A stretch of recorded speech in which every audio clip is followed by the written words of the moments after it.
The Sacramento Kings get overlooked pretty often, but not by me. Welcome in or welcome back. We're talking about the Kings today, and yeah, I am a fan of specifically this Sacramento Kings team, if only for one person, and that person is Domantas Sabonis. Domantas Sabonis gets lost in the shuffle a lot, and he is viewed in such a league below a lot of the other supreme talent within the league.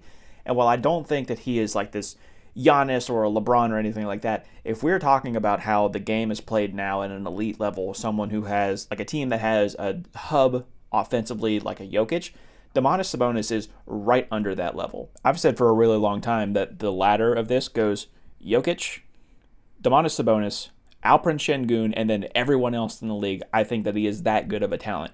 And yeah, he averaged 20, 10, and 8 last year, which is lower than what Jokic averages.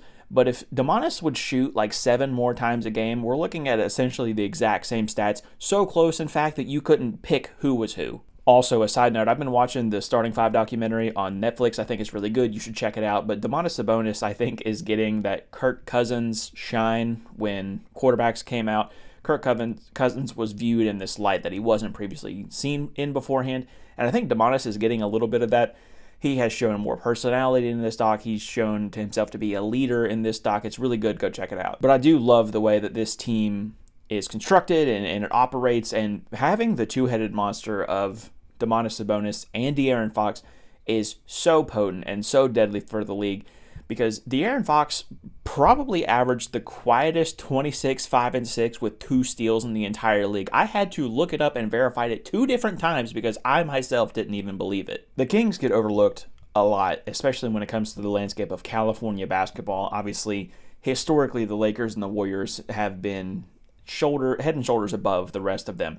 But even now, the Lakers are on a dip. I don't think that they're going to do very good. The Warriors are on a down year as well. The Clippers are an utter disaster. So, undisputedly, the Kings are the best team in California. They're so good, in fact, that I can only realistically talk myself into 4 other teams being better than them. And even at that, I'm not positive that these teams are so much clearly better than the Kings. So I think there's a real possibility where the Kings shock us and end up being a 3 seed this year. This team is obviously going to be spearheaded by Domantas Sabonis and De'Aaron Fox, but their role players and their depth is really going to help them throughout the entire season. Because when you have 2 of the best players in the league, 2 top 30, top 25 guys in the league, and those 2 that I mentioned before, and then round that out with Malik Monk and Kevin Huerter and Keegan Murray and someone who isn't even going to play at the beginning of the year, Devin Carter, bringing him in from Providence and having him be a backup to De'Aaron Fox once he comes back from that injury, almost seems unfair. And I didn't even mention DeMar DeRozan. I thought that was such a valuable pickup. I didn't even necessarily think that that was an avenue for him. I was for sure, once Paul George left LA, I was certain that he was going to go back home and play for the Clippers. But I think getting him in Sacramento is actually going to be way more valuable than what he could be to that Clippers team. Because DeMar DeRozan is really a pro's pro. He understands the flow of the game and when you need certain things within an offense. And a lot of times, especially with those other pieces that I mentioned, like Kevin Huerter and Malik Monk, the Kings last year especially had such a tendency to look for the 3 even though they didn't need the 3.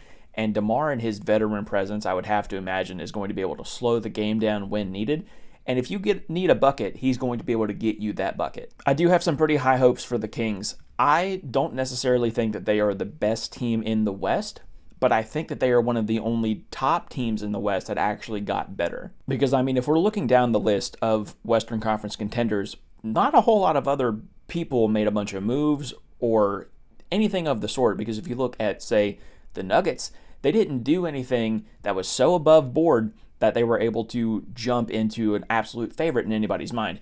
And even though I love Russell Westbrook, we've only seen a couple games of that so far in the preseason, and I'm not sure that that's going to be something that's sustainable. The Minnesota Timberwolves made that trade for Julius Randle and Dante DiVincenzo, and while I think that helps their bench depth especially, and while I also think that Naz Reid can jump into that Karl Anthony Towns role very easily, I think that this is a weird fit nonetheless, and that may actually make this team worse. The Thunder picked up Alex Caruso and Isaiah Hartenstein, and while I definitely think that those were improvements on the roster, and especially they are filling gaps that they needed, I still think that overall this team is a bit too young to actually make that next step. And the only other real contender so far in the West is the Dallas Mavericks, who are coming off of an NBA Finals run, and all they really did was add Klay Thompson.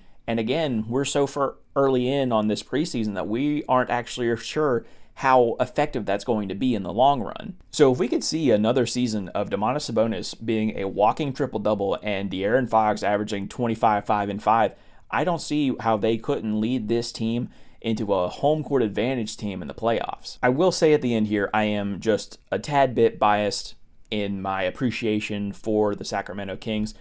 I grew up in West Virginia, and one of my favorite players ever is Jason Williams, White Chocolate. He played for the Kings, and he was so fun to watch. So I think maybe subconsciously I am always constantly rooting for the Kings, but I think this year specifically I have enough evidence to back it up to believe that this team is going to be very, very good. Do you think the Kings are going to light the beam all the way to the NBA Finals? Let me know down in the comments below. Check the link tree while you're at it. Join the Discord. Be kind. Tell somebody you love them. And I'll see you tomorrow.